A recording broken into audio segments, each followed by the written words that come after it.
Então, primeiramente, boa tarde para todas e todos que estão participando aqui com a gente. Eu queria agradecer ao Daniel por aceitar o convite de dar esse seminário hoje para a gente e lembrar que a gente está, eu falei agora há pouco, né, mas a gente está aqui em conjunto com a UEL também. A UEL participa dos nossos seminários. Então, bem-vindos não só para os alunos do PPGD, mas também para os alunos, para os professores da UEL que têm participado com a gente. E, Daniel, a gente normalmente faz a solicitação, né, para que os professores façam indicações para a gente de pessoas para participar dos seminários, e o professor Vitor foi quem fez a sua indicação.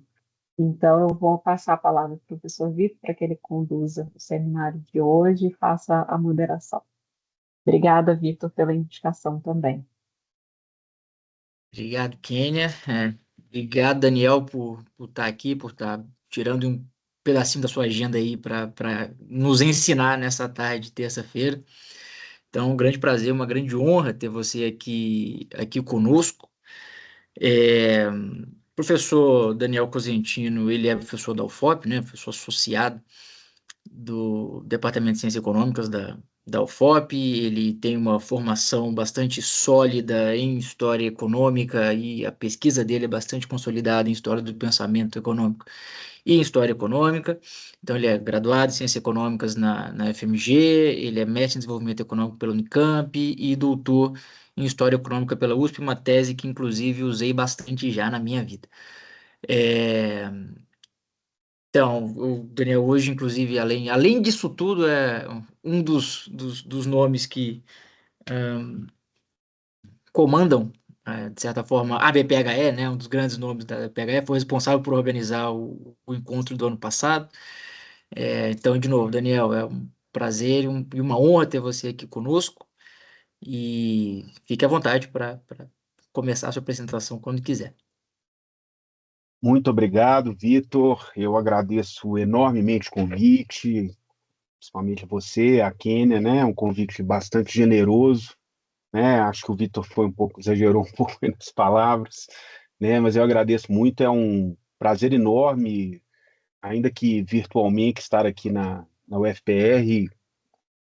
Não é a primeira vez, né? Já estive na UFPR algumas vezes em alguns congressos e é sempre um prazer, né? Uma universidade muito importante, um curso de economia antigo, né?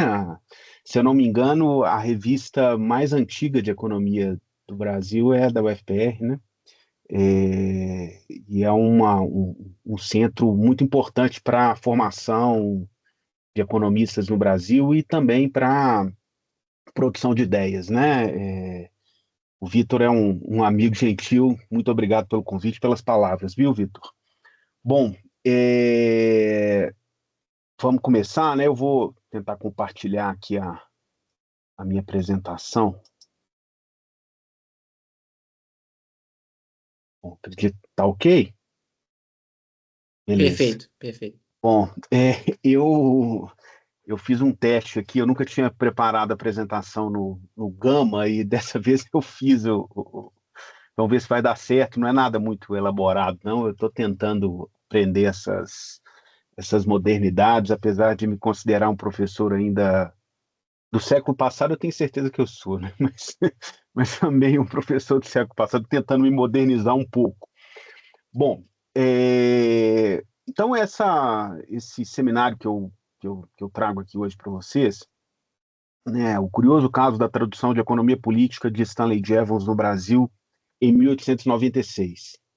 Bom, antes de começar especificamente a falar do tema do trabalho, né, ainda não é um texto, é um texto em elaboração, então essa é uma questão que eu gostaria de pontuar e já de antemão pedir desculpas a todos, né, e todas, porque geralmente os seminários são feitos, né, a partir de textos que já existem e eles ficam disponíveis para serem lidos e para serem debatidos.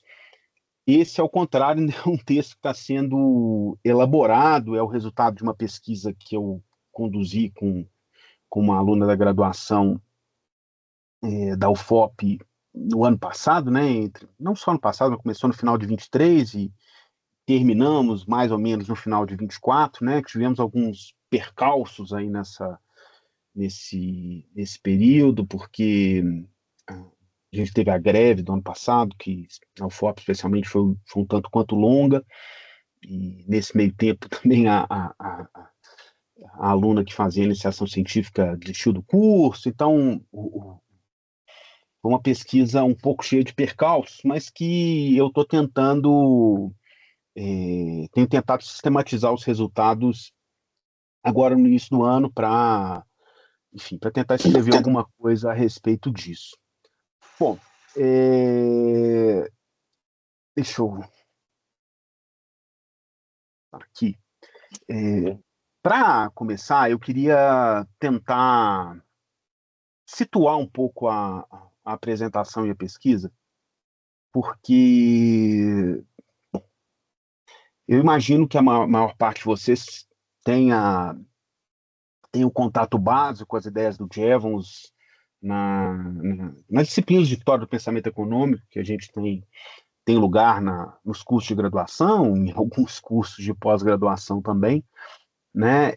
E pode causar certa estranheza, né? O título, né? Economia Política de Stanley Jevons, sempre que a gente sabe que o livro, talvez o livro mais importante do Jevons seja o Teoria da Economia Política, né? Não está errado, não. Esse é um outro livro, né? Não é o livro Teoria da Economia Política. Esse livro que eu quero trazer e discutir a tradução dele aqui nesse seminário é justamente esse livro, Economia Política, que foi traduzido no Brasil em 1896. Antes de começar a falar especificamente do tema do seminário, né, eu tenho uma certa veia historiadora forte, né, e eu acredito, de certa maneira, que a forma como os temas de pesquisa surgem para nós também fazem parte da própria pesquisa, né? E esse tema de pesquisa especificamente surgiu de uma forma muito inusitada, né? Na época eu trabalhava com outro colega numa pesquisa sobre bibliografias sobre pensamento econômico no Brasil no século XIX, e a gente fez uma série de levantamentos bibliográficos em várias bibliotecas, e eu me deparei com esse título na biblioteca online do Senado. Né, me chamou a atenção, né, Economia Política, Jevons, uma tradução para o português, né, no Brasil, né, editado no Brasil, em 1896. Bom, naquela época, isso devia ser 2014, 2015, eu estava envolto com as questões da tese, né, e eu guardei esse tema, né. Depois, quando eu estava concluindo a tese, em final de 2015, eu voltei novamente nesse livro, ele me chamou a atenção, e eu guardei de novo o arquivo, imaginando que em algum momento eu iria trabalhar nessa pesquisa, né, nesse trabalho. Por quê? Porque me chamou bastante atenção, eu que tenho conduzido um pouco meus trabalhos, inicialmente no doutorado, um foco maior na questão do pensamento econômico brasileiro no século XIX. Mais recentemente, tenho trabalhado não só com o século XIX, mas com o final do século XIX, início do século XX, né? E me causou certa estranheza essa tradução, né? E, e eu pensei, em algum momento isso vai virar uma pesquisa, e bom, quase 10 anos depois, isso acabou se tornando uma pesquisa, né? Então, de certa forma, é algo que margeia a minha pesquisa maior de doutorado, que depois acabou se tornando uma espécie de fruto aí da pesquisa do doutorado. Bom, então, para situar um pouco a pesquisa, um pouco das coisas que eu trabalho, né, essa discussão do pensamento econômico brasileiro ali no final do século XIX, início do século XX, né, bem focado na questão do ensino de economia política, né, inicialmente lá no século XIX nas faculdades de Direito, posteriormente nas faculdades de Engenharia, isso como um aspecto aí da discussão sobre difusão das ideias econômicas, né? Tem uma literatura vasta a esse respeito, né? Que discute a possibilidade de se estudar pensamentos econômicos nacionais a partir da difusão das ideias econômicas. Então, de certa forma, um dos aspectos da difusão das ideias econômicas, além do ensino de economia política, é também as traduções, né? São as traduções das obras clássicas, né? E, de certa forma, essa obra específica do Jevons, essa tradução específica, vai se enquadrar nesse objeto, tá? Bom, existem muitas possibilidades de discussão do pensamento econômico brasileiro no século XIX, né? Talvez a mais difundida sejam as pesquisas em torno da obra do Visconde Cairu, né, do José da Silva Lisboa, mas, como eu já disse, você tem uma discussão a respeito do ensino de economia política, né, que foi um aspecto fundamental da difusão das ideias econômicas no Brasil. Você tem uma discussão sobre a política econômica no período imperial e ali no início da Primeira República, né, uma discussão a respeito do debate monetário, né, e então, de alguma forma, essa pesquisa tenta se enquadrar dentro uma contribuição dentro dessa perspectiva, né? Recentemente, eu conduzi pesquisas a respeito da obra do Vieira Souto, do Luiz Rafael Vieira Souto, né? Que foi professor catedrático de Economia Política ali entre o final do século XIX e início do século XX na Escola Politécnica do Rio de Janeiro, né? Na Escola de Engenharia do Rio de Janeiro, né, e que foi um catedrático bastante importante, né, que de alguma forma pensou de uma maneira que eu considero até bastante original as questões a respeito da economia brasileira ali nesse período de transição do século XIX para o século XX. Né. Bom, então essa seria um pouco aonde estaria localizada de alguma forma a minha pesquisa. Mas vamos, vocês perceberem, esse aqui é o Jevons, né, vocês devem conhecer, e essa aqui é a capa do livro, né, A Economia Política, de Stanley Jevons. E aqui, se a gente explorar um pouco essas informações que a gente tem aqui, ela vai nos trazer, ela nos traz duas informações que eu considero importantes, né, e que a gente vai discutir. Uma é que essa tradução compõe a biblioteca do ensino intuitivo, né, e aí mais para frente aqui na fala eu vou tentar desenvolver um pouco o que seria esse ensino intuitivo no Brasil ali no final do século XIX e início do XX. E por último, o tradutor, né, que é aqui o Raul Villa-Lobos. Né, Raul Villa-Lobos, no caso, que é o pai do Heitor Villa-Lobos. Né,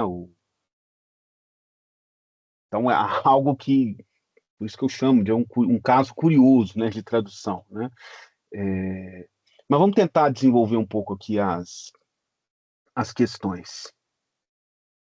Então, o nosso personagem é aqui o Jevons, né? O William Stanley Jevons, né? Que vocês conhecem aí da história do pensamento econômico, né?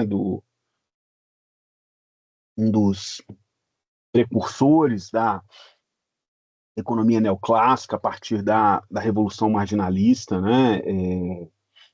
O Jevons tem um papel fundamental nesse processo, né? O livro dele está colocado aqui no canto do slide, né? A Teoria da Economia Política. Essa aqui é uma edição de 1888, mas o livro do Jevons é de 1871, né? E de alguma forma ali o Jevons vai propor uma ruptura com a economia clássica, né?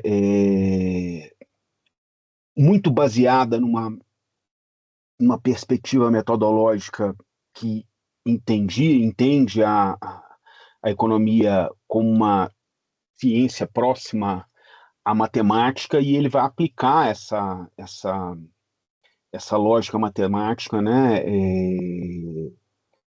na elaboração da sua teoria, né, onde ele propõe, né, uma mudança na lógica da teoria do valor e da distribuição em relação aos clássicos, né, propondo a explicação do valor e da distribuição inteiramente pela utilidade.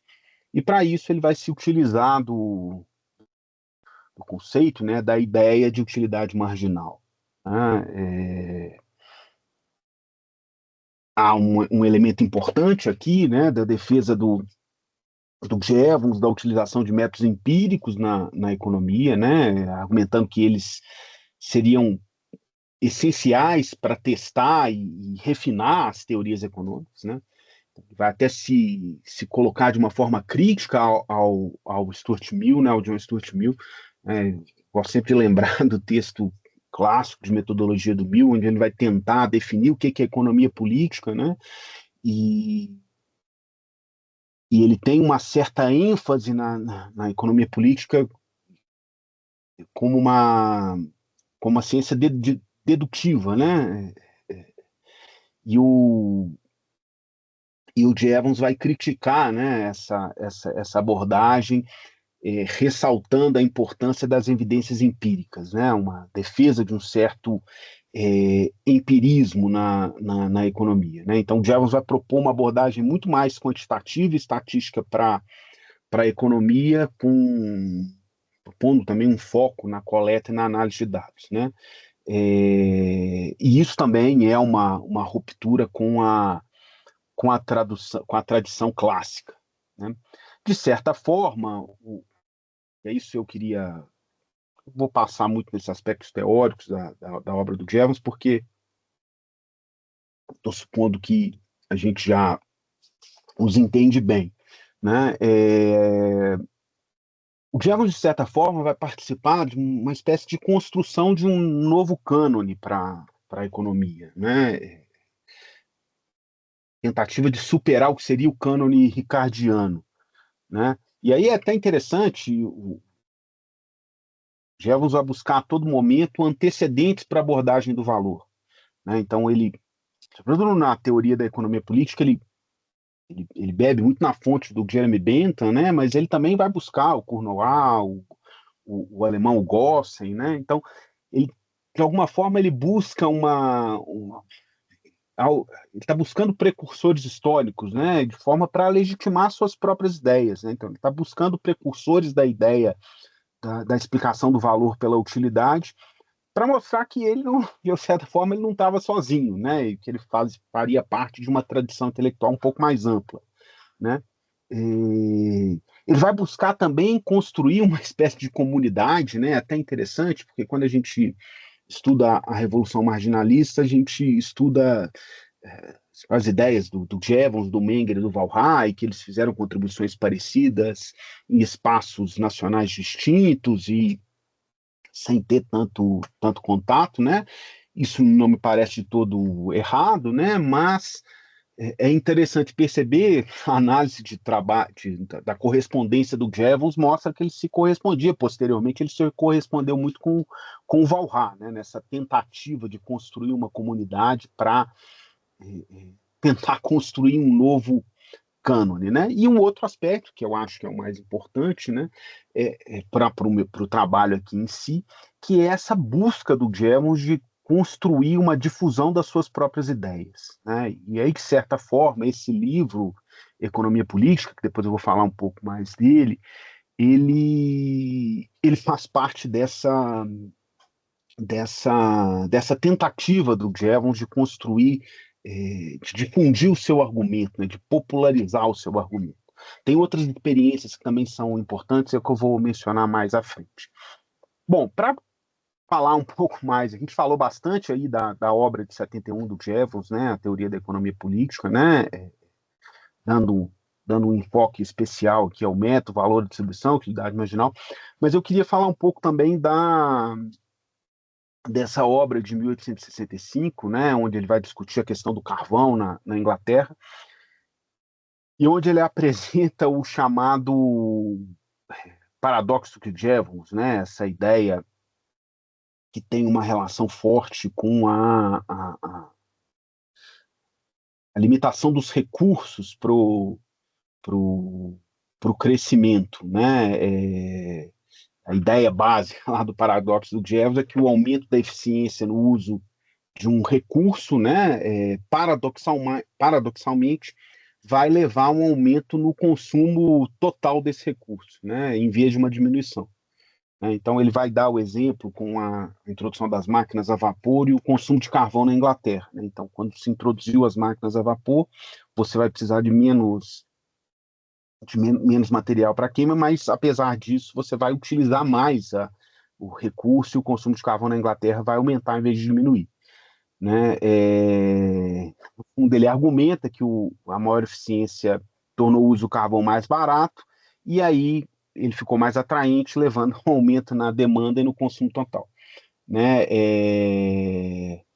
Por trás dessa ideia, né, está a intuição de que a eficiência tecnológica reduz o custo marginal de uso de um recurso, né, que torna ele mais acessível e incentiva o seu uso numa escala maior. Né? Então, vejam, é um texto de 65, onde o Jevons já vai trazer algumas das questões que vão alimentar o seu trabalho de 71, a própria formulação que ele vai ter do conceito do que é economia, né? Mas é talvez uma ideia que é mais relegada pela própria teoria econômica contemporânea, né? Bom, o fato é que tem outras questões, né? O Jevons tentou associar os ciclos econômicos a uma lógica astronômica, né? Essas ideias não se difundiram tanto, mas a obra do Jevons é bem... Eu queria mostrar que a obra dele é bem vasta, né? É bem ampla, né?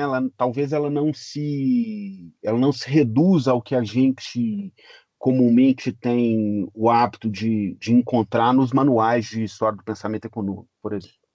Bom, e aí em 1878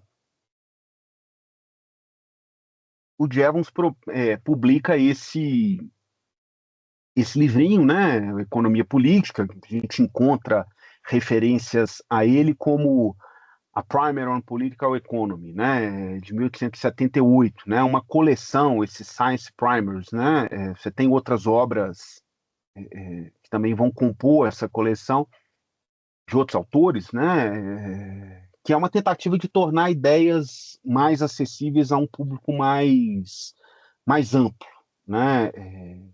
Então, enquanto a teoria da economia política pode ser visto como uma obra mais técnica, né, mais complexa, né, esse Economia Política, ele buscava apresentar os princípios básicos da economia política de forma clara e concisa. Né? Então, ele simplificou conceitos, ele apresentou uma série de exemplos práticos, né, cuja a ideia seria popularizar a economia como disciplina científica, né? Essa preocupação em difundir o conhecimento da economia. Bom, por que isso, né? Eu acho que essa é um pouco, chama aqui de algumas tentativas de construir algumas hipóteses sobre essa publicação para então relacionar com essa tradução no Brasil, né? Eu acho que é importante a gente considerar o contexto, né? A gente tende a reforçar muito isso nos cursos de História do Pensamento Econômico, né? Como que o contexto, de alguma forma, tem relação com essa mudança, nessa proposta de mudança em termos de paradigma que a Revolução Marginalista propõe na década de 70, né? Você tem uma certa mudança de enfoque, né? Uma lógica mais na economia clássica mais baseada na produção e na distribuição da riqueza, para uma lógica mais baseada na troca e na decisão dos agentes, né? E isso faz parte de um contexto, digamos, político, né? Esse esforço teórico ele responde a uma motivação política, né? É interessante a gente perceber, né, que o livro do Jevons é de 1871, mesmo antes da publicação dos princípios de economia política pura do Walras, a gente tem uma série de publicação de uma série de artigos do Walras, em que ele fazia também uma crítica à lógica socialista, digamos assim, né? Eu gosto sempre de lembrar aos alunos que o Capital foi publicado em 1867, né? Então, Marx publicou o livro 1 do Capital em 1867. Então, a gente vive um contexto ali um contexto político que, de certa forma, expunha, né, uma certa realidade política, sobretudo ali na Europa, da presença de um conflito distributivo, né, do conflito capital-trabalho cada vez mais forte, né? E, de certa forma, a economia política clássica, né, a economia clássica, a partir da lógica ricardiana, incorporava esse conflito distributivo na sua teoria, né? E, de certa forma, a Revolução Marginalista vai ser, em grande medida, também uma resposta a esse processo, né? Numa tentativa de defesa do liberalismo, né? Uma resposta à demanda por reformas sociais que fossem compatíveis com o capitalismo, né? Então, vai empreender uma crítica à economia clássica sobretudo nessa perspectiva da distribuição, né? Da ideia de que existe um conflito distributivo, né, uma disputa pela riqueza, né? E aí tentar colocar a economia, na teoria econômica, numa perspectiva mais positiva, né, digamos assim. Então, de certa forma, eu acho que a gente precisa entender essa preocupação do Jevons em difundir o conhecimento econômico a partir da perspectiva que ele inaugura ali com a teoria da economia política em 71. Talvez seja interessante a gente entender essa obra de divulgação a partir dessa perspectiva. E aí aqui eu estou levantando três, na verdade são dois textos do Jevons e um manual, né? Eu vou começar pelo final, né? Em 1905 ele escreve o que seria esse manual, né, aqui já falando em economics, né, em princípios de economia, tal qual o Marshall, né, e a tentativa de construir um manual que exerça uma espécie de influência sobre o cânone, né. É interessante até perceber, porque o Jevons nunca conseguiu efetivamente alterar o cânone, né, talvez só o livro do Marshall, lá em 1890, tenha sido o grande tratado que substituiu o tratado ricardiano, né? Ao contrário, o Jevons foi incorporado à teoria econômica, suas contribuições foram incorporadas, mas ele não alterou o cânone. Mas ele sempre teve essa preocupação. E aí eu acho interessante, né, porque ele escreveu esse livro em 1905, mas ele tem outros dois textos, né, um até antes da década de 70, que é essa importância da difusão do conhecimento da economia política, que é um texto bem interessante. Nós vamos analisar ele mais no final, porque eu acho que ele ajuda a gente a entender muito esse economia política. E um outro livro, um outro texto de 1876 seria O Futuro da Economia Política, né? Em onde ele fala a necessidade de transformar a economia numa disciplina mais científica, né? Baseada na análise, na análise matemática, num certo rigor empírico, né? Então, em última instância, o que ele está dizendo nesse texto é que o futuro da economia estaria, né, residiria na unificação dos métodos quantitativos com uma análise sólida dos comportamentos e interação dos agentes, né? E aí, aqui no caso, ele está, de certa forma, antecipando, né,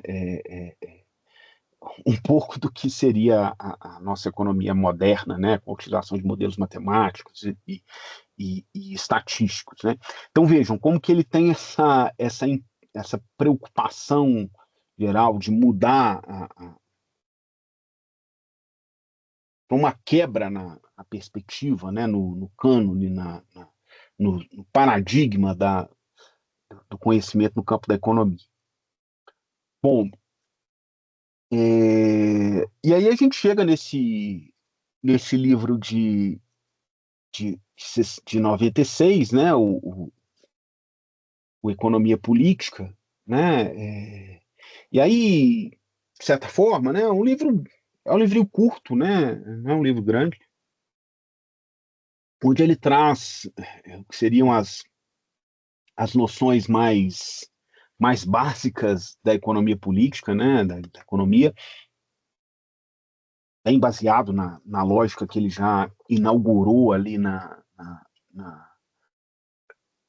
final da década de 70, né, no início da década de 70, com a teoria da economia política, né, mas o conteúdo do livro em si, né, a gente mencionou de forma mais geral, nesse caso aqui é um pouco menos importante. Eu queria entender um pouco mais o lugar dessa obra no Brasil naquele momento, né?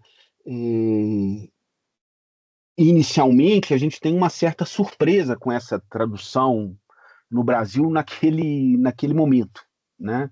A gente tem uma história grande de traduções circulando no Brasil desde o período colonial, né? Então, por exemplo, a gente tem o caso do Adam Smith, né, que teria circulado, para falar um pouco aqui da minha terra, em Minas Gerais, no período colonial, ali na década de 1780, né, teria sido traduzido pelo inconfidente Cláudio Manuel da Costa. Né, depois a obra A Riqueza das Nações vai ser traduzida em 1811 pelo Bento da Silva Lisboa, que era o filho do Visconde de Cairu. Né? O próprio Cairu teria feito circular uma série de, de anotações de obras clássicas da economia política entre a elite intelectual brasileira no início do século XIX, né?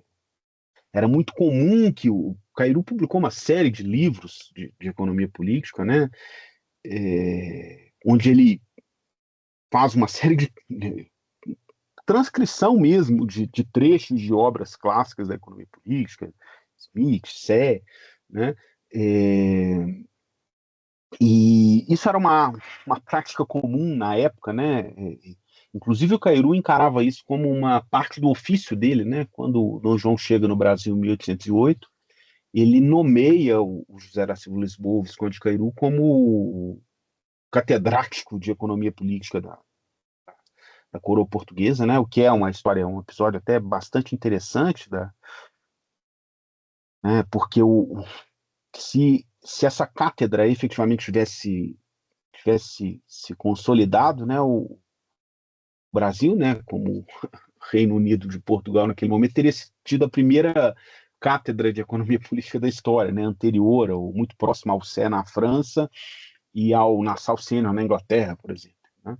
Mas essa história é curiosa, a cátedra nunca chegou a se consolidar, o Cairu nunca lecionou efetivamente economia política, mas ele recebia o seu ordenado como tal, e a publicação de uma série de obras, de livros, de certa forma, justificava o que seria esse ofício dele. Né? Mas aí tem, além do episódio do Smith, né, a gente encontra uma série de outras traduções, né? Tem os princípios de economia do Sismondi, que foi traduzido e publicado pelo Hipólito José da Costa, que era um jornalista do Correio Brasiliense. A gente tem o livro do Mill, Elementos de Economia Política, que foi traduzido pelo Pedro Altran da Mata e Albuquerque, que foi um dos catedráticos de economia política na Faculdade de Direito de Olinda e de Recife, né? E a gente tem o caso também do MacLeod, né? Do Henry MacLeod, que era um economista britânico menos conhecido na Grã-Bretanha, mas que ficou muito popular no Brasil, né? Sobretudo por suas ideias a respeito do crédito e tal. Então você tem uma tradução do 73. Então é uma série de traduções, né? Ali ao longo do século XIX, mas sempre com uma lógica específica, né? Com um interesse específico, né? Dessa tradução. Né? O que eu acredito que não seja distinto no caso dessa tradução do Jevons em 96, 1896. Né? Geralmente essas traduções elas são ligadas não só a difusão das ideias, mas também os interesses específicos, né? Como que elas colaborariam para corroborar algum tipo de percepção sobre a realidade brasileira, né? E muitas delas estarão ligadas até ao próprio ensino de economia nas faculdades de Direito e Engenharia, né? Uma parte das traduções, inclusive, foram comandadas pelos catedráticos, né? É um outro aspecto interessante que pode ser explorado também, né? É interessante que eu fiz uma pesquisa básica nas referências às obras do Jevons nas bibliotecas brasileiras, né? Sobretudo na Faculdade de Direito de São Paulo, hoje é a Faculdade de Direito da USP, na Faculdade de Engenharia, né, na origem da Escola de Politécnica, que hoje é a Faculdade de Engenharia da UFRJ, né? E aí é interessante porque a gente encontra uma série de versões do livro da Teoria da Economia Política do Jevons em inglês, né? Então você tem a edição de 71, 74, 1911, né? Mas em português, esse livro especificamente, a gente encontra só a partir de 1909, que é a tradução de Portugal, né? Tem a tradução para o italiano também em 1910, que faz parte das bibliotecas também, em francês, né? E esse livro, Economia Política, que a gente está analisando, a gente encontra tanto a tradução portuguesa também de 1909, quanto a francesa de 1878.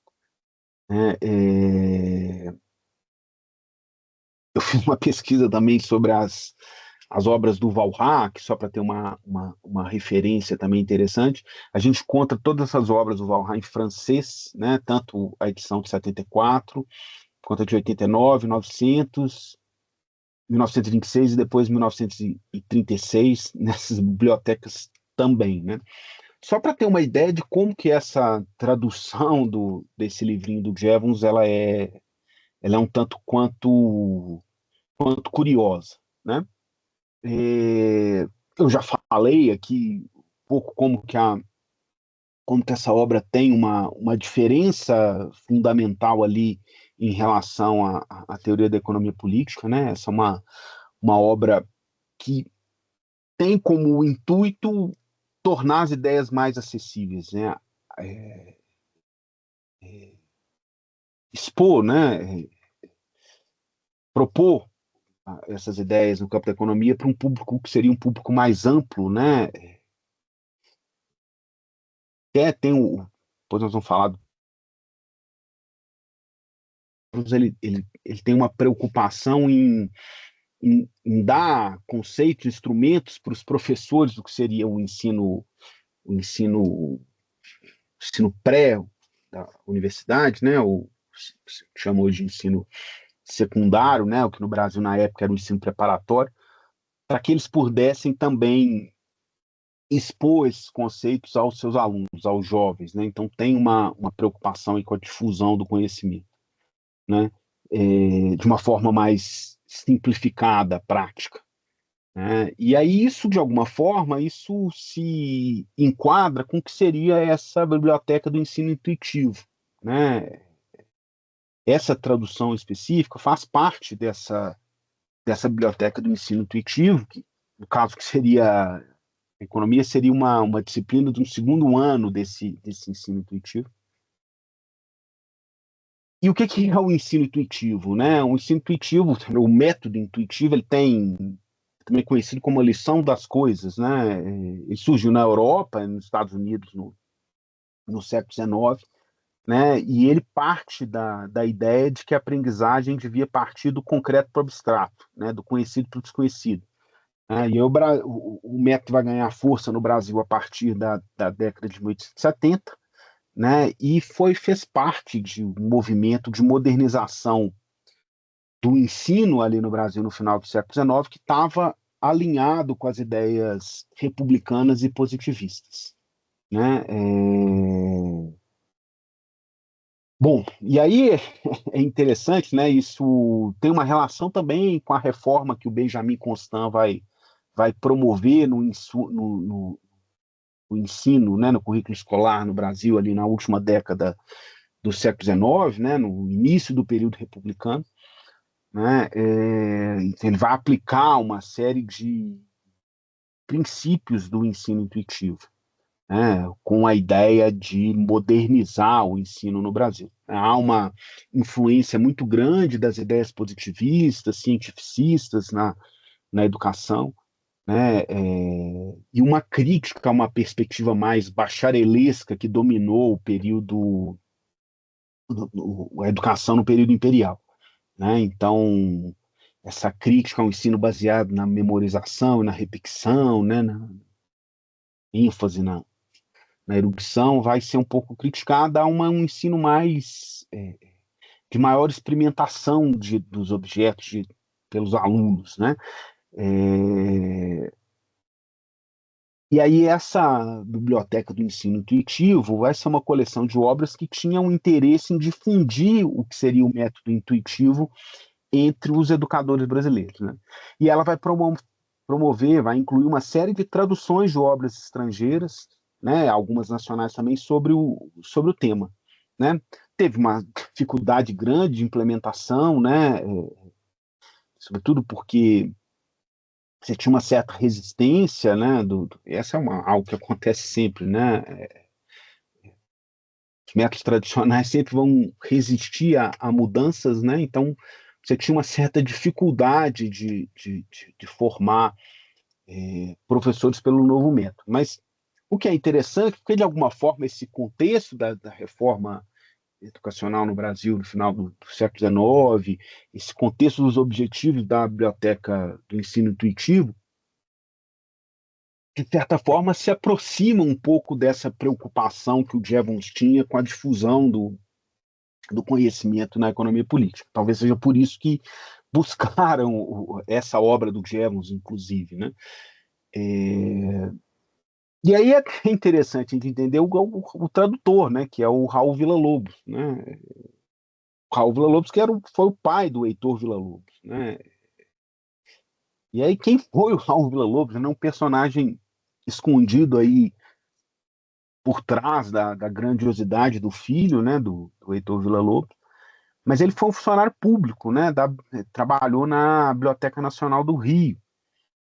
Então, era um músico amador, né, apaixonado, que de alguma forma explica ali, ajuda a explicar o Villa-Lobos, né, mas morreu quando o Villa-Lobos era muito novo, né, tinha apenas 12 anos. Mas o Raul Villa-Lobos, ele tinha um interesse grande por literatura, por obras científicas, né? Tinha uma biblioteca pessoal muito grande, muito vasta, né? E praticou muito a atividade de tradução, né? Ele tem um conjunto de obras traduzidas bem grande, inclusive algumas, além do Economia Política do Jevons, também outras obras para a biblioteca do ensino intuitivo, por exemplo, uma sobre botânica, é, ele tem uma outra sobre zoologia, tem uma- um histórico de traduções bem grande, né? É curioso porque talvez essa figura do tradutor era algo ali no final do século XIX, início do século XX, tão, tão comum, né? Inclusive essa figura da tradução mais especializada, ela é relativamente recente, né? Basta a gente ver a tradução talvez a maior coleção de tradução de obras de economia que a gente tem a história aqui no Brasil, seja aquela coleção dos economistas, né? Que é da década de 80, né?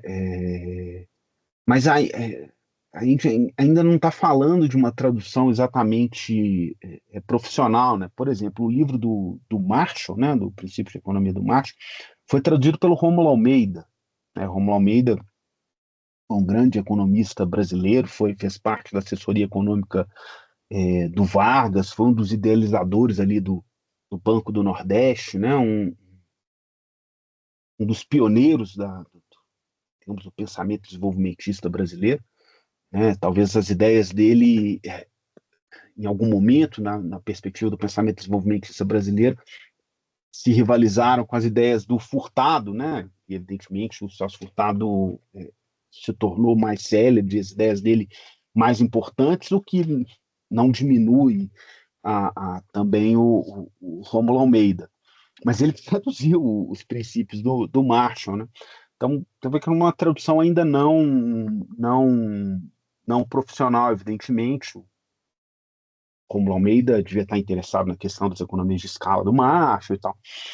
Bom, algumas traduções também foram comandadas ali na década de 50 com as missões que vieram, as missões estrangeiras que vieram ao Brasil, né? Eu lembro sempre da tradução da história da análise econômica, né, do Schumpeter, que foi feita pela Comissão Mista BNDES-CEPAL, né? Às vezes que a gente não tinha ainda uma lógica ainda editorial nas traduções, né? O que, de certa forma, torna essa tradução do Jevons também interessante. Nós estamos falando aqui de uma figura do Raul Villa-Lobos, um bibliotecário que muito provavelmente traduzia essas obras um pouco pelo seu conhecimento de línguas, né, e o conhecimento científico mais amplo, um interesse decorrente até da sua carreira como bibliotecário, mas ele provavelmente usava isso como uma forma de complementar a renda, né, enriquecer um pouco a carreira dele, que tinha como ocupação principal esse espaço ali na Biblioteca Nacional. Bom, para a gente caminhar para um ponto interessante, tentar amarrar todas as coisas aqui. Como que a gente pode relacionar essa tradução com a própria obra do Jevons, né?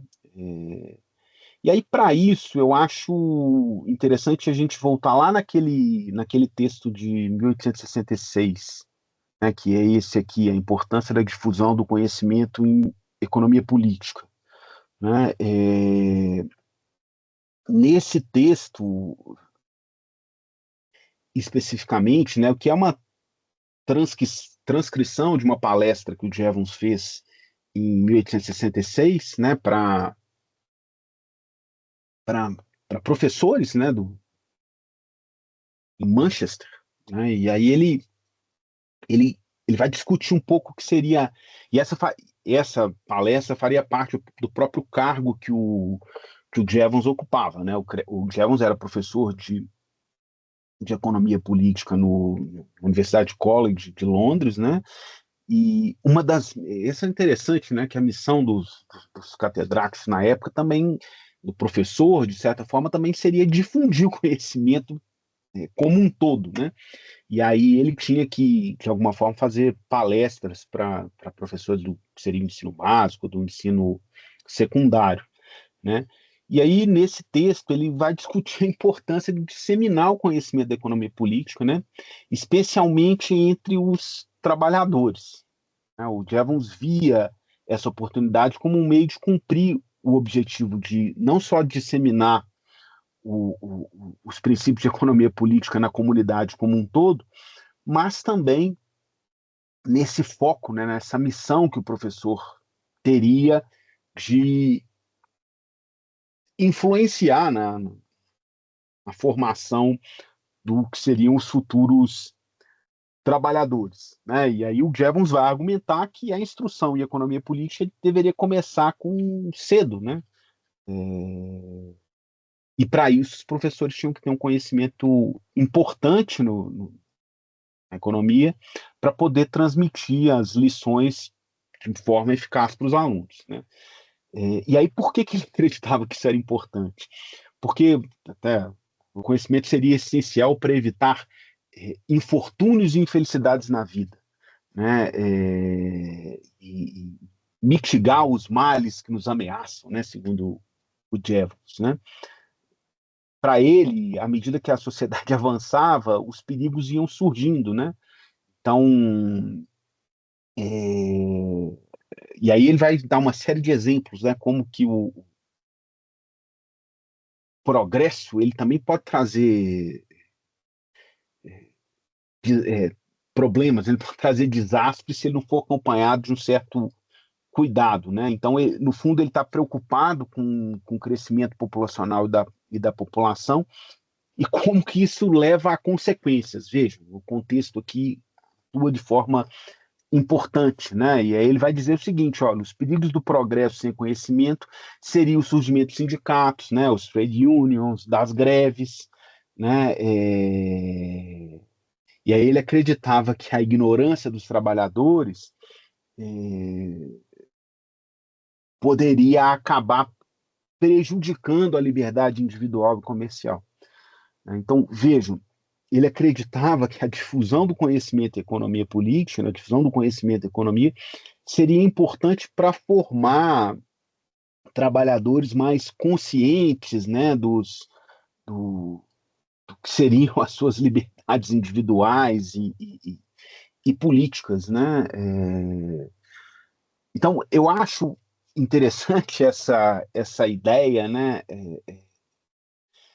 Porque, no fundo, o que ele vai defender é uma formação mais técnica para o jovem que vai se formar como trabalhador posteriormente, né? No fundo, ele acreditava, olha, ele tem que fugir do senso comum, da compreensão da sociedade, na compreensão dos aspectos econômicos, porque isso pode levar a consequências ruins para o ambiente econômico de uma forma geral, né?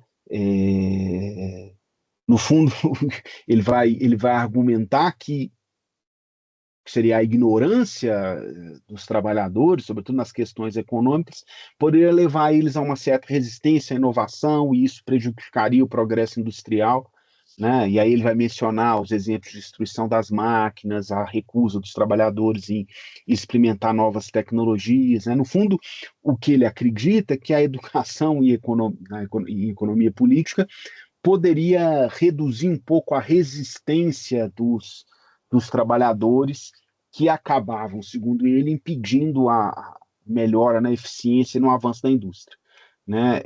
Para ele, os sindicatos seriam um certo fruto dessa ignorância do trabalhador, contrários aos princípios da liberdade industrial, né? E esse controle excessivo sobre o trabalho, né, essa ação extensiva dos sindicatos prejudicaria, de certa forma, o ambiente econômico de uma forma geral, né? Então, ele vai falar em tirania despótica dos sindicatos, né? Então, para ele, essa difusão, essa disseminação do conhecimento da economia política não bastaria se você construísse ou elaborasse tratados de economia, não, você tinha que formar os professores para que os professores pudessem formar os alunos, os jovens alunos, para que no futuro eles fossem trabalhadores conscientes, né? Antes que seria essa lógica nefasta sindical dominasse os trabalhadores, né? Então ele vai entender que a educação seria a chave para o progresso e para a prosperidade, né? No fundo, para ele, né, apesar das oportunidades e das riquezas disponíveis, a falta de conhecimento impedia que a população alcançasse seu potencial máximo, né? Então, ele vai enfatizar essa possibilidade da educação como forma de capacitar os trabalhadores a economizar, a investir, a melhorar suas condições de vida e a entender as questões relativas ao progresso, à tecnologia e à indústria, né? Então, esse texto, né, que é uma palestra que o Diamos vai dar, seria um apelo à disseminação do conhecimento da economia, especialmente entre a classe trabalhadora, né, os jovens, né, que se formariam no trabalho, para evitar que os perigos do progresso sem conhecimento, evitar esses perigos e pudesse garantir um futuro de liberdade e prosperidade para todos, né? Então, de certa forma, eu acho que esse texto de 66 ajuda bem a gente entender esse livrinho que ele escreve em 78, e mais do que isso, ajuda talvez a gente entender por que que ele foi traduzido no, no Brasil pela Biblioteca do Ensino Intuitivo, que de alguma forma essas ideias, essas noções, elas se encontram, né? Elas têm uma relação muito importante. Bom, e para a gente concluir, né, como é que a minha pesquisa nos últimos anos tem tido algum lugar na discussão do ensino de economia política no Brasil desde o século XIX. Eu estudei bastante o Vieira Souto, né, o Luiz Rafael Vieira Souto, e o Vieira Souto tem uma publicação bem extensa, né, e ele chega a mencionar o Jevons em um dos seus livros, né, que trata mais sobre moeda e câmbio no Brasil ali naquele período. Vieira Souto vai se envolver muito no debate com Joaquim Murtinho, que foi ministro da Fazenda ali no final do século XIX, início do século XX. Mas o livro, que seria o livro-texto de economia política do Vieira Souto, que é de 1916, não tem nenhuma referência ao Jevons, não. O que já não acontece, o Vieira Souto foi professor da Escola de Engenharia do Rio, né? O que já não acontece no livro-texto do Almeida Nogueira, José Luiz de Almeida Nogueira. Esse livro é de 1913. O Almeida Nogueira foi o professor, o catedrático de Economia Política na Faculdade de Direito de São Paulo, né? E ele cita o Jevons, né, de uma maneira bem efetiva quando ele está discutindo o método, né, o método em economia e um pouco essa nova abordagem sobre a questão do uso da economia matemática e tal. Ele vai citar diretamente o Jevons, não só a teoria da economia política, como esse livrinho de economia política. O que tem uma certa relação, né, o Almeida Nogueira foi professor importante ali da economia política na Faculdade de São Paulo, muito inspirado também nas ideias do MacLeod, do Henry MacLeod. E o Henry MacLeod, eu já falei antes, né, ele foi usado no Brasil muito nas discussões a respeito de crédito, né, mas ele é também a obra econômica dele, de alguma forma, vai negar a economia política ricardiana, de alguma forma, aportando numa outra perspectiva sobre o valor, mais ligado à questão da utilidade, né? Então, de certa forma, também um precursor de algumas ideias aí neoclássicas. E a Escola de São Paulo, né, a Escola de Direito de São Paulo, vai inserir no ensino uma série de autores de neoclássicos italianos, né? Talvez o ensino de economia na Faculdade de Direito de São Paulo tenha sido um dos responsáveis por essa difusão das ideias neoclássicas no Brasil, e isso teria no início do século XX, né? Esse livro do Almeida Nogueira é de 1913, né? E isso, de alguma forma, tem relação aí com essa presença do Jevons no Brasil. O fato é que, talvez, o que seja mais razoável a gente imaginar é que o Jevons foi incluído nessa discussão sobre grandes personagens do pensamento econômico ali no Brasil, nessas discussões sobre economia no Brasil ali no final do século XIX, início do século XX, de uma forma mais... a gente não tem talvez a efetiva difusão da economia, da abordagem neoclássica no Brasil, só vai se dar ali na década de 50, né? E aí, de alguma maneira, a gente pode fazer um paralelo com a própria perspectiva mais internacional, né? A difusão da economia neoclássica tem uma relação muito forte com a institucionalização da profissão do economista, né? Que no Brasil é posterior à Europa e Estados Unidos, né? Isso no Brasil vai se dar na década de 50, com a organização efetiva dos cursos de economia, né? Então, a economia era dada até, sobretudo ali no final do século XIX, início do século XX, como um campo de conhecimento auxiliar a quem se formava em direito e engenharia, sobretudo, né? Então, a tendência é que você tenha um ensino mais focado mais nas questões eruditas, né? E menos práticas do ofício do economista de uma forma geral, né? Isso para mim é bem claro com Vieira Souto. Talvez a gente possa fazer um parêntese aí com a abordagem um pouco mais teórica que a gente tem na Faculdade de Direito de São Paulo, e isso de alguma forma também denota as diferenças do ensino de economia política numa faculdade de engenharia e numa faculdade de direito. Enquanto na faculdade de engenharia você tem um ensino mais prático, mais preocupado com os problemas nacionais, então você vai ter uma difusão das ideias muito mais focada na adaptação aos problemas brasileiros. Em contrapartida, nas faculdades de Direito, você talvez tivesse um ensino um pouco mais teórico, né? Mas ainda assim ele tem uma preocupação com a realidade brasileira, né? E aí é um pouco isso, né? No fundo, é tentar entender essa tradução do Jevons, né, nesse contexto de transformações institucionais que você tem no Brasil ali no início do período republicano, né, essa tentativa de uma espécie de modernização, e nesse contexto de uma formação mais voltada ao trabalho que ele está defendendo ali no texto 66. É um pouco isso, né? Essa ainda é uma. Estou juntando um pouco as questões, né, para tentar concluir de uma forma mais efetiva aí esse trabalho. Mas era isso que eu tinha preparado para vocês hoje. Obrigado. Daniel, muitíssimo obrigado pela sua apresentação.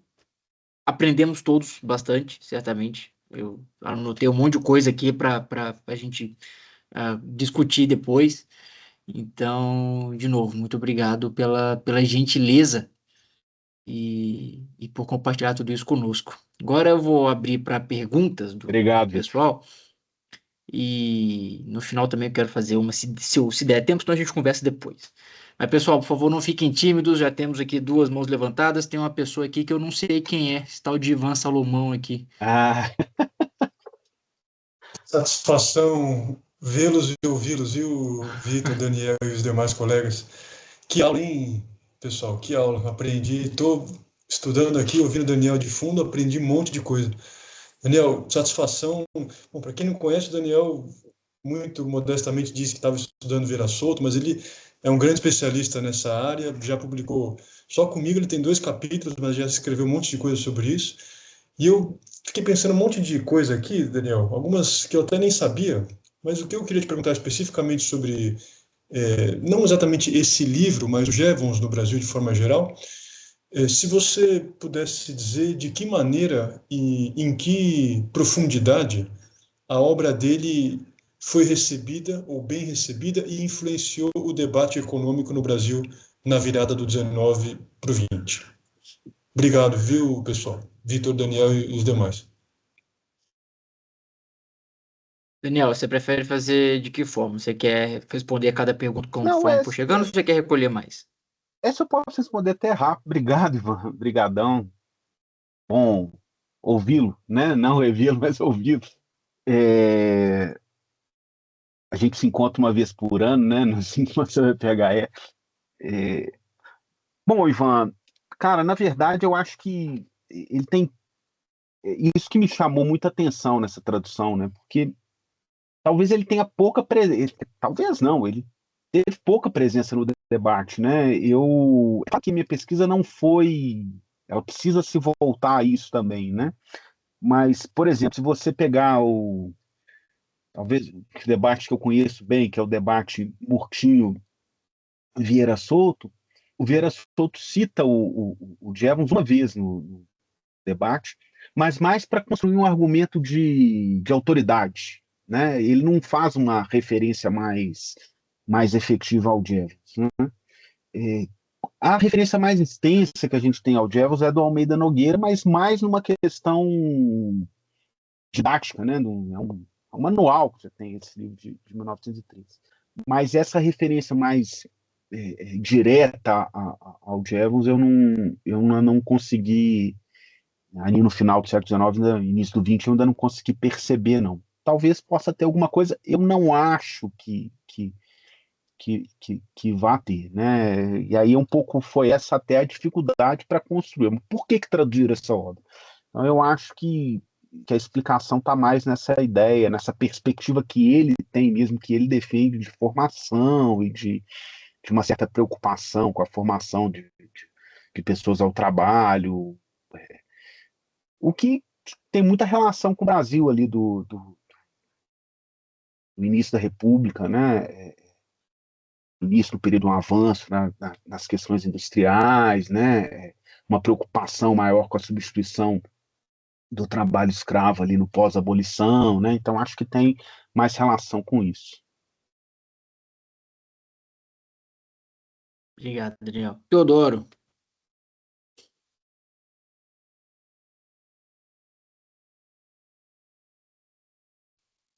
Dá para me ouvir? Tava procurando aqui onde ligava o microfone. Perfeitamente. Estou ouvindo. Eu tenho duas questões para o professor. Uma vai justamente na direção do que o professor Daniel e o professor Salomão acabaram de conversar, porque em um momento da minha vida eu já me deparei com uma influência do Jevons no debate brasileiro, né, da Primeira República, por meio de um camarada muito interessante, né, da história econômica brasileira, que foi o Joaquim Murtinho, né, o ministro lá do ajuste pós-encilhamento no Brasil, né, aquela coisa toda. O documento onde tem duas coisas que associam o Murtinho ao Jevons. Uma é um dos relatos biográficos, eu não sei qual, mas eu sei que ele é citado pelo Gustavo Franco em um texto para discussão da PUC-Rio. Eu não lembro qual o número do texto, mas o Franco não deve ter assinado muitos, né, textos para discussão na PUC-Rio, então deve ser relativamente fácil de achar. Mas o Gustavo Franco cita um relato biográfico onde, para argumentar que o Murtinho, apesar de ser um homem prático, né, da política, que ele estava inteirado dos avanços recentes dentro da teoria econômica, que o Murtinho ele cita Jevons em um dos debates naquele contexto do encilhamento, mas é o texto de 75, é o Money and the Mechanism of Exchange, né, que ele cita. E a outra coisa que une eles em um dos documentos que ele escreve na época do Funding Loan, né, para justificar, no final, ele faz um certo exercício de, vamos dizer assim, de teoria econômica, ou de resumir teoria econômica, aonde para justificar o padrão ouro, né, com base em teoria econômica moderna ali, recente, e ele faz uma espécie de... Eu não sei se ele traduz alguns trechos desse livro do Jevons, ou se ele faz um resumo, mas ele segue a mesma cronologia que o Jevons segue nesse livro, e a estrutura do argumento é muito parecida. Então, por mais que comumente se associa o Murtinho aos liberais mais clássicos, né, ou a uma leitura da controvérsia dos bancos britânicos, etc.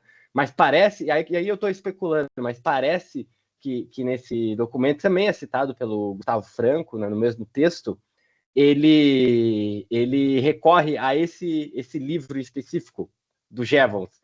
Então, talvez Jevons, em um livro recente do Jevons, tenha inspirado muito ou muito não, tem alguma relação com as bases teóricas do Murtinho, né, que devido à sua atuação prática, assim, elas ficam meio ocultas, né?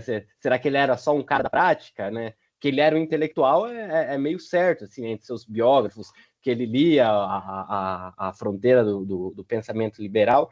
Então, esse é o o primeiro ponto, assim, pode ser interessante, né? Se eu não me engano, está no Arquivo Nacional, existe esse documento aí, porque é uma das poucas coisas que o Murtinho, de fato, escreveu, né? Que é um dos documentos lá do contexto do Funding Law, não sei se era justificando, argumentando com o Senado agora, eu não sei, não lembro o que era, mas eu sei que isso está no Arquivo Nacional, Rio de Janeiro. E a outra coisa, né, é que o professor comentasse um pouco sobre essa questão das traduções de economia no Brasil, né? Isso há um tempo me desperta curiosidade, justamente porque geralmente as obras de economia clássica que a gente tem traduzido para o português, elas foram traduzidas no âmbito daquela coleção Os Economistas, né? E aí, há um tempo atrás, eu fui pesquisar um pouco sobre essa coleção, porque tradução de autores como o Suiz, o Hilferding, Vitor, Maurice Dobb. Oi. Dá prossiga, então.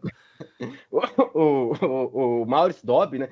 São autores assim, eles são de fora do mainstream, obviamente, mas eles são de fora do mainstream da heterodoxia, né? Do que é popular na heterodoxia, e foram textos para ser escolhidos para ser traduzidos para o Brasil, né?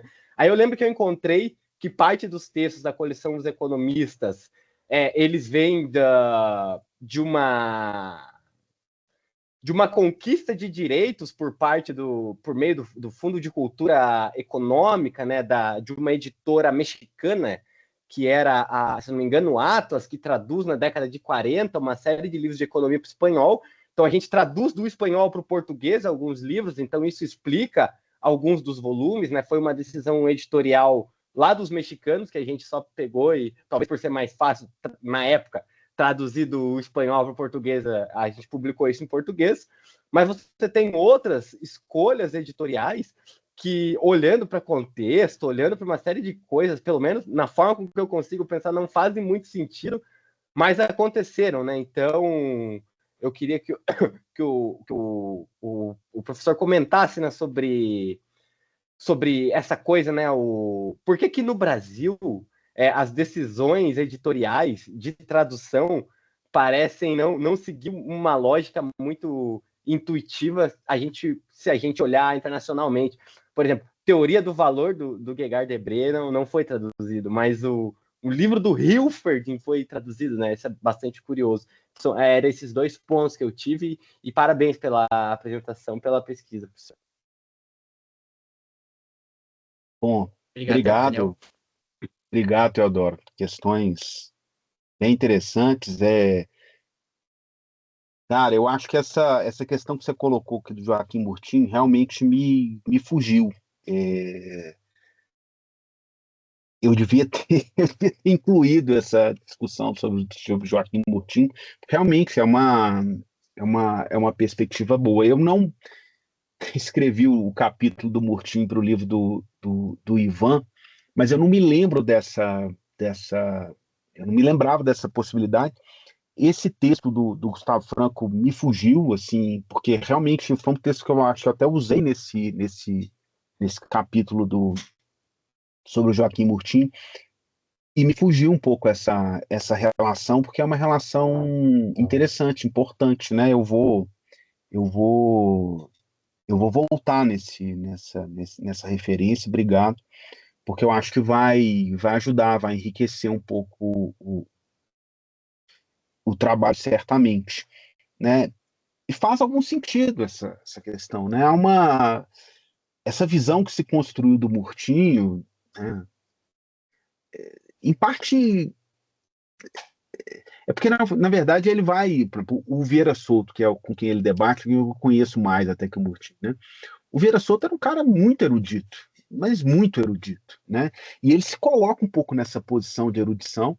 Então, inclusive, os textos que ele faz, as críticas aos relatórios do Murtinho, ele vai citando uma série de autores que ele está citando em determinados momentos, justamente para conferir uma certa autoridade, do tipo, eu sou aqui o professor e você é um médico homeopata, né? No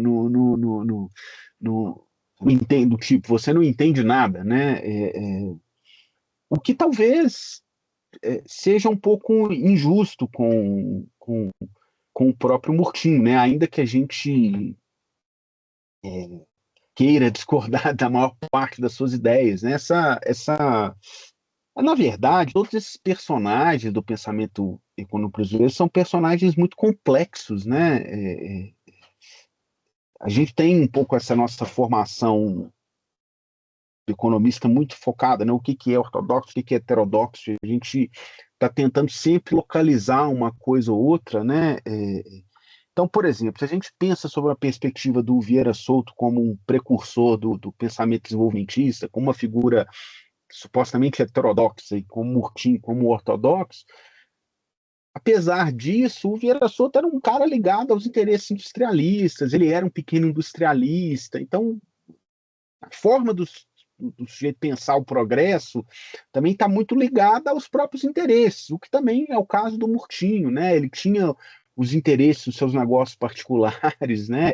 Era uma figura bastante pitoresca, né?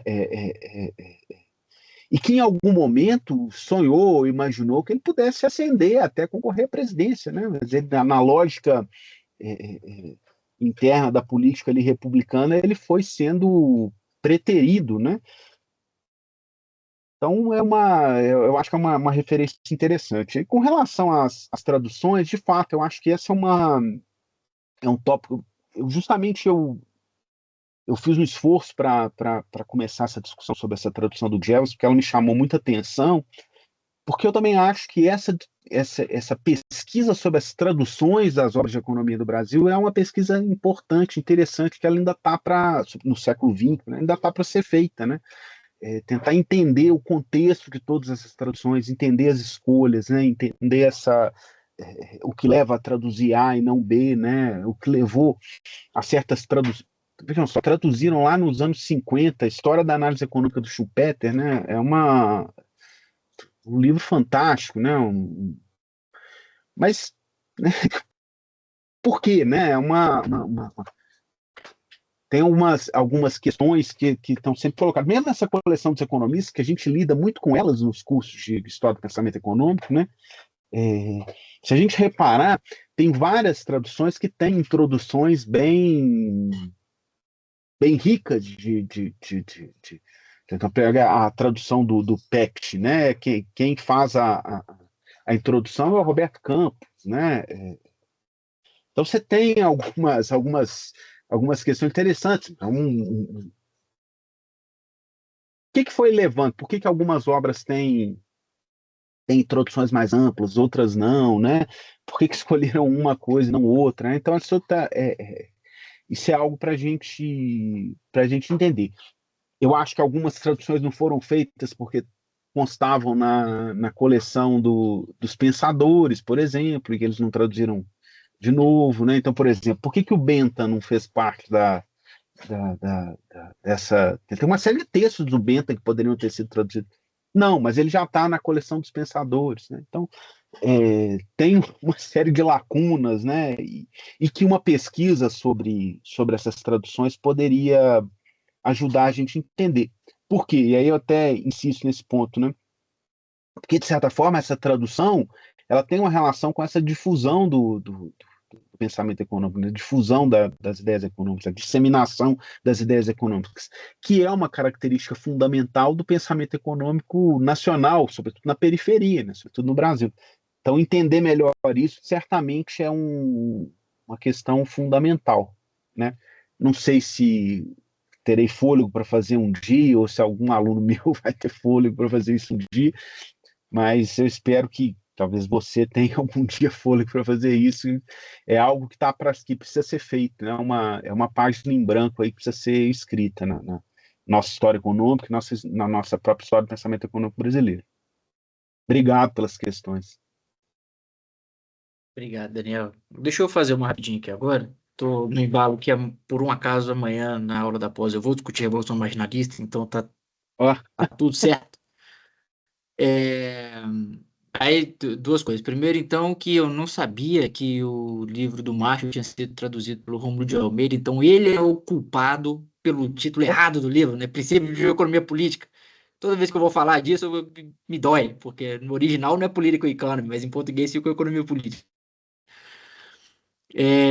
A pergunta que eu queria te fazer é: você mencionou um outro livro do Jevons, que eu confesso que também não estava aqui no meu radar, que é um livro de 1905. E eu queria entender exatamente o que é esse livro, se ele é um. Porque assim, o Jevons ele morre em 82, né? Isso é um livro póstumo? Isso é um excerto de um outro trabalho? Porque me chama a atenção especialmente a utilização do termo economics. Então, assim, foi ele. Isso é uma coisa que era uma definição dele, foi uma escolha editorial depois, na hora de colocar o título do livro. Não sei se você tem essas informações. Era essa minha pergunta, cara. Obrigado. Isso me chamou a atenção também, Vitor, mas o que eu consegui desse livro foi mais uma espécie de manual que foi construído pós-morte, né?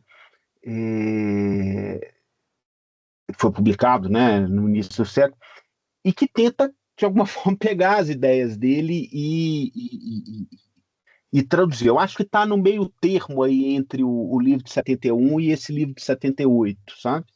É uma ideia de construir um manual mesmo, né? E o título, eu acho que tem a ver com essa estratégia editorial do pós-Marshall, né?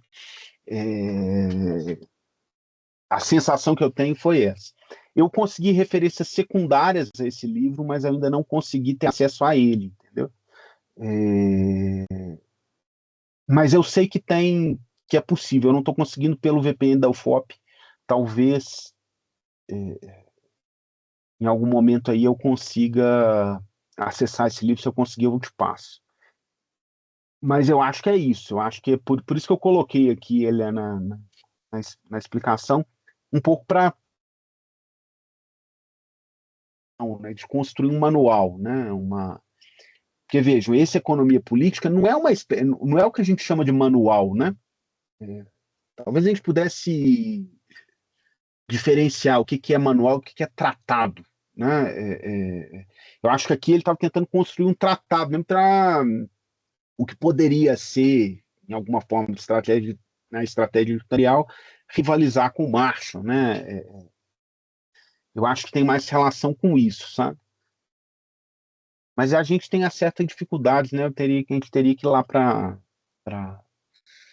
Londres para acessar esses materiais que ainda a pesquisa a gente tem certa dificuldade de fazer. Mas eu acho que é isso. Acho que você meio que matou um pouco a charada.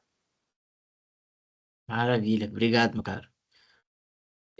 Pessoal, mais algum ponto? Mais alguma questão? Theo. Só uma coisa rapidinho, é que o professor falou que escreveu o capítulo sobre o Murtinha, eu fui procurar, era justamente o que eu estava imaginando, mas eu não associei o nome à pessoa. É só uma historinha que uma das grandes frustrações da minha época de graduação foi ter o meu tema de TCC sobre Joaquim Murtinho vetado pelo meu orientador da época, justamente porque não tinha muito material, ficava muito centrado na pesquisa do Franco, né? Eu terminei a graduação em 2020, mas o livro sai em 2021, né? Então, se tivesse saído antes, talvez eu fosse um cara menos frustrado hoje, né? Porque teria mais material, mais bibliografia para eu ter feito isso. É só um comentário isso daí. Obrigado, Theo. Mais algum ponto? Mais algum desabafo? Mais alguma frustração que queiramos compartilhar? Perfeito. Então, antes de passar para a Kênia encerrar o seminário, deixa eu te agradecer mais uma vez, Daniel, pela gentileza da sua presença. Aprendemos muito, aprendi muito. Tem muita coisa para refletir a respeito. E a gente vai conversando. Inclusive, eu quero. Enfim, depois a gente conversa, tenho ideias. E agora, então, eu passo a palavra para quem? Obrigada, Vitor. Obrigada, Daniel, pela apresentação, pela contribuição, né, com o programa, com os nossos seminários. Pessoal, na semana que vem a gente vai seguir com seminários online. Então, a gente vai ter a apresentação do professor Gustavo Ágio, que é da Unicamp. Ainda não tem o tema que vai ser a apresentação deles, mas assim que eu tiver, eu envio para vocês. E aí, só lembrando que na semana seguinte a gente volta para um seminário presencial. Então, fiquem atentos aí às comunicações dos seminários. Então, muito obrigada de novo, pessoal, pela presença, do pessoal da UFPR, pessoal da UEL, e por todos os professores que também participaram, e principalmente para o Daniel e para o Vitor, que fizeram esse seminário ser possível. Obrigada, pessoal. Até mais. Obrigado, professora Kênia. Obrigado, Vitor. Sempre um prazer. Estamos sempre às ordens, viu? Foi um prazer estar aqui. Obrigado, pessoal. Obrigada. Valeu, pessoal. Um abraço. Tchau, tchau. Abraço. Alô, Vitor.